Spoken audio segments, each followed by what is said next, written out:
Hey everyone, I'm Beck and welcome back to Diving into Marvel Comics. Today, we're going to continue the Planet X chapter with Marvel Boy, our first spacey sci-fi comic. Kind of, it still takes place in New York. As always, the full credits are in the description. Look, I'm going to be honest here.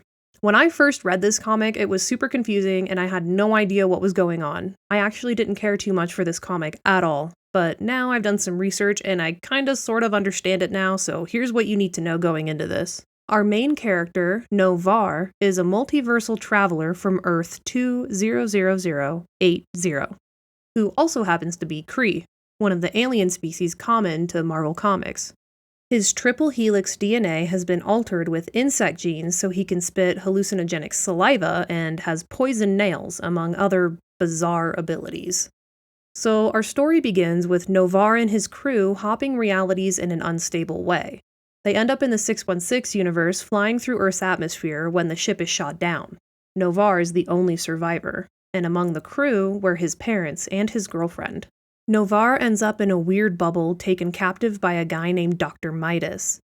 This guy's been purposely exposing himself to cosmic radiation in order to induce mutations to give himself powers. I'll remind you guys that cosmic radiation gave the Fantastic Four their powers, so maybe this guy isn't too far off. He's still nuts, though. Also, he looks like a knockoff Iron Man in a golden suit because whatever this guy touches turns to gold, hence the name. Anyway, so they're torturing Novar, except he can do this thing where he reroutes pain signals to his auditory cortex, so he just ends up listening to some jams instead of experiencing the pain. When a worker approaches to get a sample of blood, Novar spits in his face. This causes the guy to hallucinate and release Novar from the torture bubble. The boy then grows out his thumbnail, jams it into the guy's neck, and breaks off his nail, which then explodes. Wild, right? So Novar fights his way out and steals a ship to escape. He's able to rewire the communication system to connect with an AI named Plex, who was part of his old ship that blew up. Then he parks the craft in the middle of New York City, blocking all kinds of traffic, which I bet was way worse than the World Cup. Novar then escapes into the subway system to build a kind of base while repairs are made to his ship in the underground tunnels. And I bet you're wondering how he got his broken ship into the subway. It's simple, he can teleport his broken ship. And you know what his ship's name is? The Marvel. So his AI guy is like, hey man, you should lay low, the people here are basically prehistoric barbarians, and Novar basically wants to declare war on Earth because of the deaths of his parents and girlfriend. After a bunch of destruction and chaos, the director of S.H.I.E.L.D., no, not Nick Fury this time, but Dum Dum Dugan calls up the Bannermen. Little background on this. Dugan served with Captain America back in the World War II days, and right now he's kind of a de facto director while Nick Fury is away. The Bannermen are these clone knockoffs of Captain America, and they give Dugan the heebie-jeebies. To make things worse, the Avengers and Fantastic Four are also out of town. Where? I have no idea. So Dugan sends in the Bannerman, but he wants the kid alive. Long story short, Novar busts out this pretty pink cube that has this pocket battlefield in it. It basically distorts the laws of physics. He whoops the Bannerman's butts and then climbs onto a tall building and uses a laser to carve out FU. As a bonus, 0 fatalities, just mass destruction. Dugan is also finding out that Novar blames humans for killing his people. Guess he has a bunch of research to do. And now there's another problem.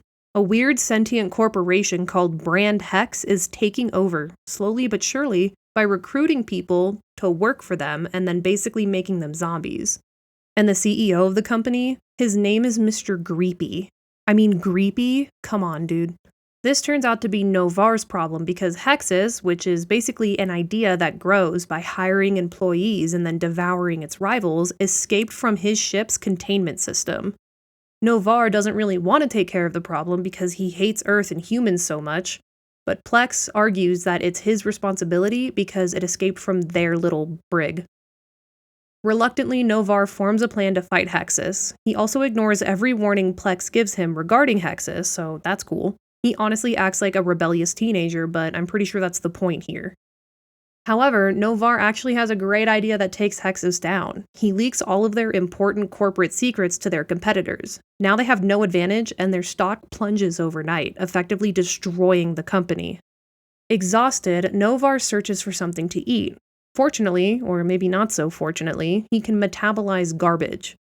He's delirious with exhaustion, though, and he struggles to get anything before the cops show up to take him to jail thinking he's drunk or on drugs. As they're about to take him, two things happen. One, he gets cut off from Plex, and the way he was able to keep talking to Plex was something called the Omni Wave, but somehow it's been hacked. And two, Dr. Midas's daughter shows up, which causes the cops to scurry away, and she goes by the name Exterminatrix. Novar puts all of his energy into running away from her. She chases and corrals him through the streets and through booby traps until he ends up right in the arms of her dad, Midas. Things get kind of weird. Novar and Exterminatrix start flirting with each other, and she ends up shooting her dad's wrist instead of the boy, and then they run away together back to the damaged ship underground.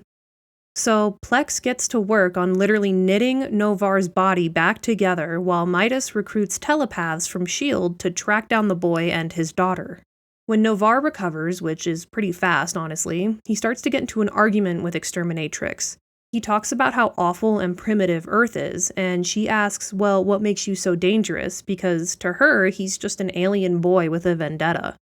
He then decides to show her the ship's memory files and exactly how he ended up in this reality. They were answering distress signals, but things went wrong and space-time collapsed around them. They spent years trying to navigate their way back home, but ended up on Earth 616 instead. They both open up a little bit on their pasts and are starting to get to trust one another when an alert from Plex comes in. Midas is approaching. The two leave to go into hiding while they make a plan on how to handle him, but Midas goes straight for the cosmic radiation-powered engine, and he steps inside. Not only do our two lovebirds have to deal with Midas, but he sent a mindless one after them. It's basically a golem with laser eyes. While they're trying to find a way to beat it, Plex escapes his glass container and just starts killing Midas's henchmen. So while Plex was AI, he's also this kind of liquidy jelly dude, and he was housed in a glass container to maintain his shape. Midas, meanwhile, is absorbing all kinds of cosmic radiation and acquiring all the powers of the Fantastic Four, which honestly sounds terrifying. Novar was able to escape from the mindless one, and he starts to fight Midas, but he's losing pretty badly. Just then, Exterminatrix shows up with the head of the mindless one and uses its laser eyes to burn a hole right through her father's chest. After all is said and done, S.H.I.E.L.D. finally shows up, but not to help, to capture. They take Novar and Plex into custody. Exterminatrix is incredibly upset by this and vows to free him, calling him a political prisoner. She then declares war on his behalf. And there we have it. We end with Marvel Boy in S.H.I.E.L.D. prison and Exterminatrix causing mayhem wherever she goes. I'm sure this won't come as a shock, but I didn't enjoy these comics. The story was incredibly confusing and hard to follow, and the characters were unlikable and made it hard to care about their causes. And also, they were pretty cringy characters as well. Most of the time while reading it, I wasn't sure exactly what I was reading, and that just made the experience unenjoyable. Unfortunately, I would give this one a 2 out of 5. If you enjoyed this episode, be sure to follow or subscribe wherever you're listening so you don't miss the new ones.